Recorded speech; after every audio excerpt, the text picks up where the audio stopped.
everybody, Lou with Bergen Pickers here, and today we're checking out our vintage costume jewelry haul. Yeah, so, costume jewelry is something that generally gets tossed out. It gets passed down to, you know, a daughter, granddaughter, etc. Buyers usually acquire it through, yard sales, flea markets, garage sales, and places like that. So today I really just wanted to cover our latest haul of costume jewelry. Now, not all of it is worth a lot of money. As a matter of fact, very small portion of it is valuable. But because of the high demand that we had on costume jewelry, on covering costume jewelry, here it is. So let's start off with this piece right here. That's a brooch. It is signed in the back and it reads, here, let's open the clasp here. It says, Cara, China, Staffordshire, made in England. So I'm guessing it's porcelain. Alright, so it is signed. So that's cool. Then we have this set right here. This is coral, and particularly, so it's screwback earrings, right? It's got some rhinestones, some blue and green rhinestones. And if you can see the hallmark right there, there's a Pegasus and it says coral. So Pegasus coral hallmark is one of the earlier coral hallmarks. And when selling costume jewelry, a set is always more valuable than, single items, like a single pair of earrings or just a brooch or just a necklace. So if you have it all, the brooch, the earrings, the necklace, and the bracelet, it's a parure set. It's in high demand. And obviously the value is determined by, how in demand that set is and how high quality it is made. So any, vintage jewelry is in demand. With some collectors, they just like the pieces and they like to display them. Some like to wear them. Here's a nice piece. Nice set of a brooch and earrings. These are clip-on earrings. Okay. See, they're not perfect. They definitely need some cleaning. They have some metal wear. So what happens is, a lot of women wore costume jewelry. They put on the costume jewelry as they're getting ready for a date or just to go out or whatever it may be. And what they would do is they would put on all the pieces, then spray the perfume, and it kind of ruins some pieces. And you have some evidence of that here. Okay, but these stones are called Aurora Borealis. It's almost like a rainbow, like a peacock shimmer to them. And that's how you know that it's not made before the 1950s. Because that's when this technique was used on the rhinestones. And these are glass rhinestones. And some folks have asked, hey, how can you determine between, plastic and glass rhinestones? And the answer is pretty simple. There's a simple little test you can do, and it's just take your finger. In this case, I'm wearing gloves, so I can't tell right here. But what you can do is you take a set that you have of rhinestones, and you touch it, and you feel it. And if it's cold to the touch, so at room temperature, if it's cold to the touch, it's glass. Okay, glass or crystal. Okay, and if it doesn't do anything to your finger, if it doesn't, get any cooler, then it's most likely plastic. Okay, this pair of earrings is signed, and it says Beau Jewels. Nice rhinestone set. There it is. Let's move on. Okay, we got a nice little brooch. Some of these brooches are made with carved ivory. I don't think this one is. I believe this one is plastic. It's also not signed. Okay, so we have beaded necklaces. So these are, you'll find these everywhere, right? Yep, you'll find these everywhere. These are pink and blue. So then, I have to determine, hey, is this made out of bakelite by any chance? And just by looking at it, I can tell right away it's not bakelite, and the reason why is because bakelite is a type of plastic that was made mid-century. It's heavier than normal plastic, and the beads in Bakelite have no seams. And if you can see right here, this bead right there, down the center, there's a seam. Okay? So that means if you see a seam, let me see if I can get a clearer picture here for you guys. See the seams? Right down the center? Like that line? That means this is a two-part bead. So it's two-sided. Okay? Not Bakelite. Bakelite was solid. These, I guess I would put in the category of like really cheapy beaded necklaces. These clasps are known to be made for, I guess, lower quality jewelry. So these are fun for maybe like your, daughters to play with, or if, for arts and crafts, you take this apart and you can do that. Okay, so I'll set those to the side. Alright, I have another necklace right here. Now this one's really cool. Okay, so immediately it's cold to the touch. Here you go. Have you guys look at the detail here. So it's all glass. Glass beads. This is all glass, a square piece. Now I don't know exactly what this is called. We do come across a lot of jewelry that we don't immediately know what it is. And thankfully there's a large community out there where we can ask each other questions and say, hey, by the way, I've come across this.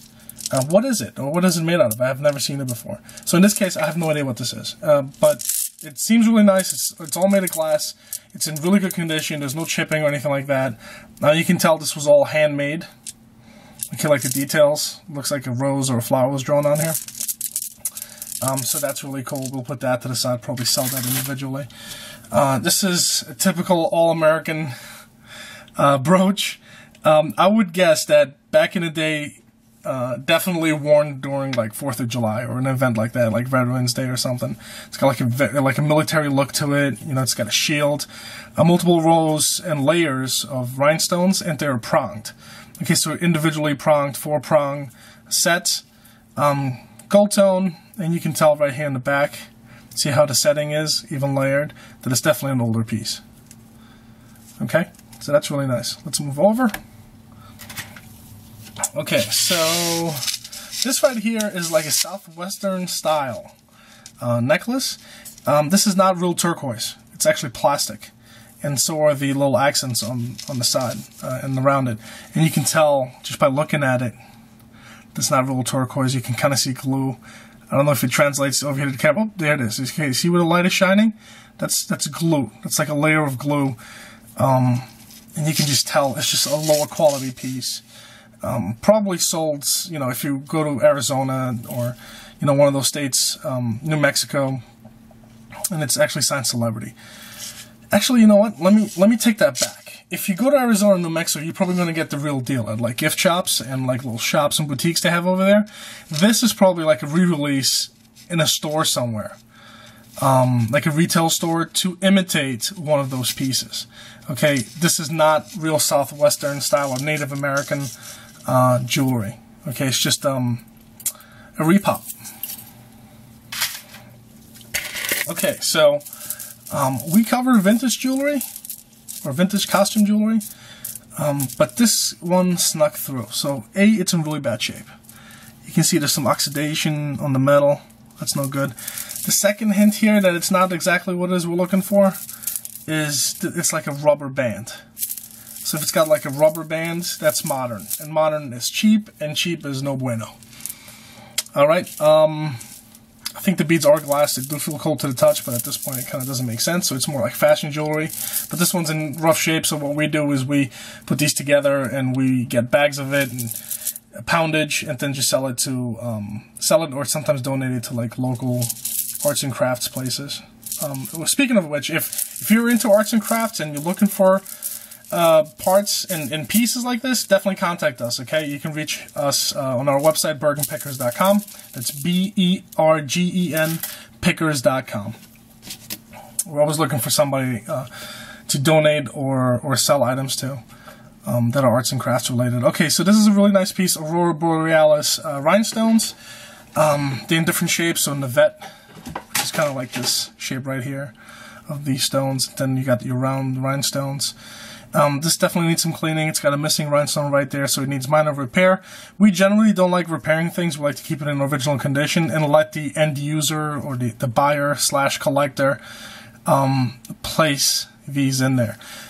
So this one is signed Weiss, and Weiss is a desirable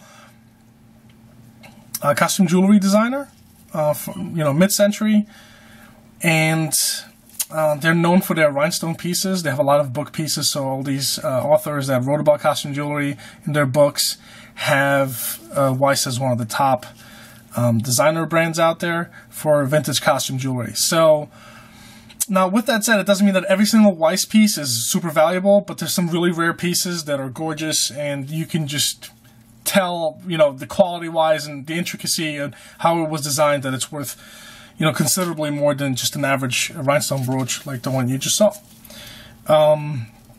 So these pieces, you got to be careful, because we get a lot of questions about, is my piece like Juliana or the Liza and Elzer? And most of them are not.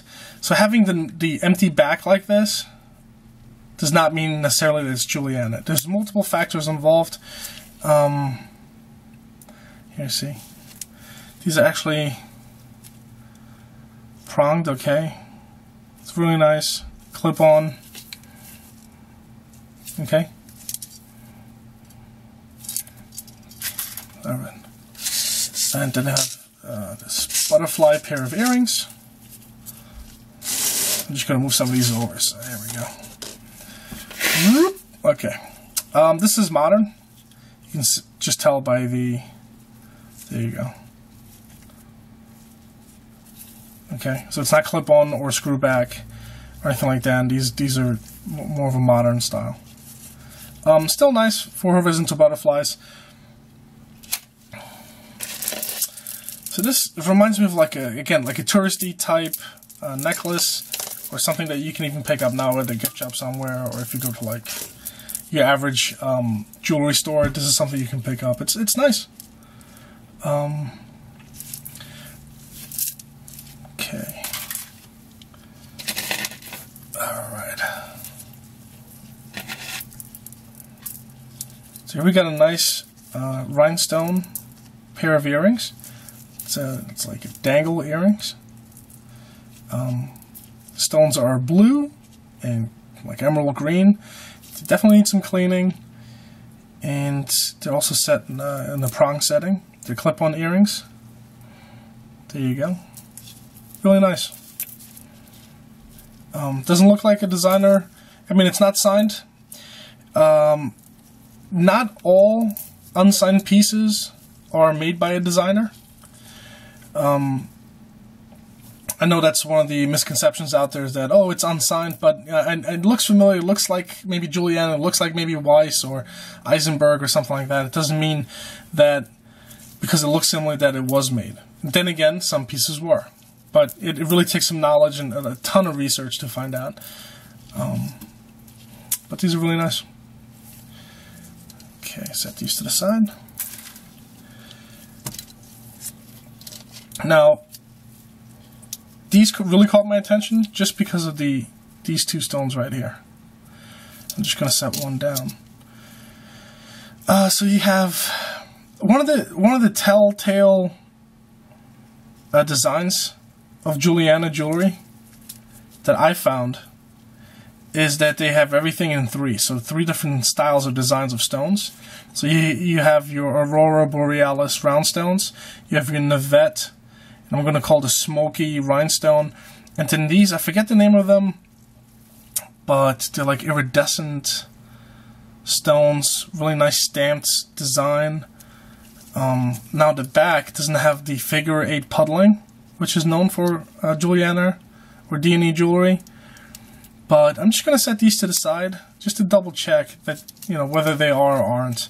So I took a note because they're really nice. They have like 3 different types of stones. They're larger, they're clip-on. Just going to put them to the side just to double check whether they are or aren't. Okay. There's another little, this is colorful again, in the red, white, and blue. Definitely mid-century.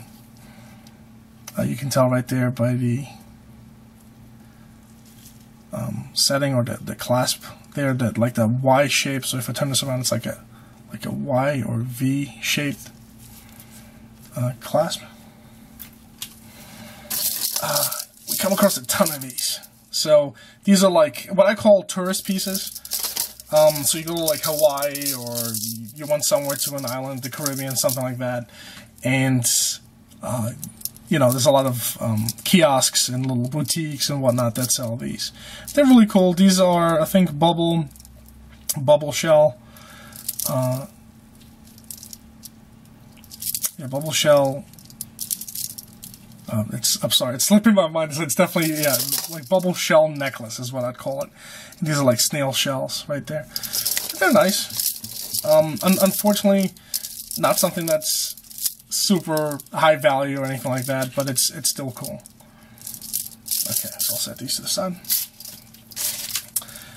Alright, so we also get a lot of these.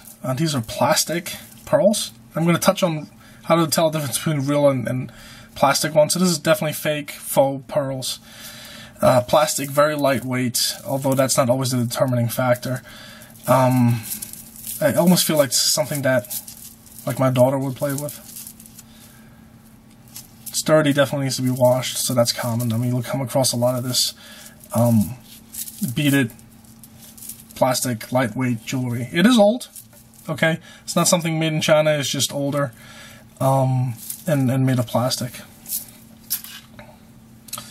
Okay, so if you're into thrifting for jewelry, or if you're out there looking for, you know, running the yard sales and flea markets, etc., antique malls, you'll notice that you come across a lot of these necklaces with similar clasps like these.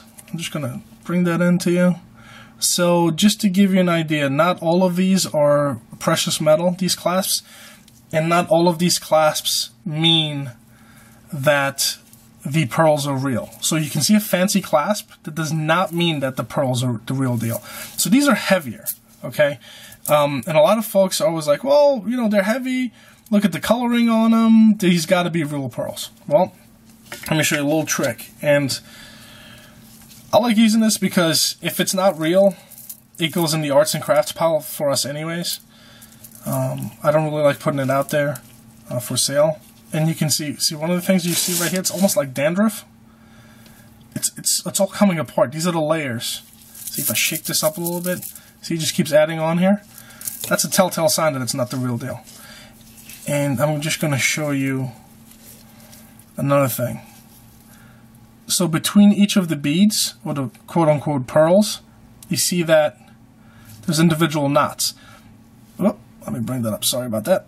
Those are individual knots between the beads. So that was handmade. Now, again, not a determining factor that these pearls are the real thing, okay? So what I like doing, and I'm going to bring this up as close to you as possible, I'm going to take this blade of this pocket knife and I'm just going to slide it across. So on the real pearl, as I'm doing this, no layers or no shavings would come off. But as you can tell, it's happening here. Okay, and what's hiding underneath is a glass bead. So this is a glass bead faux pearl necklace. Okay, not the real deal, not real pearls. Okay, as you can see, the difference right there, those are the ones that I shaved. That's what it looks like.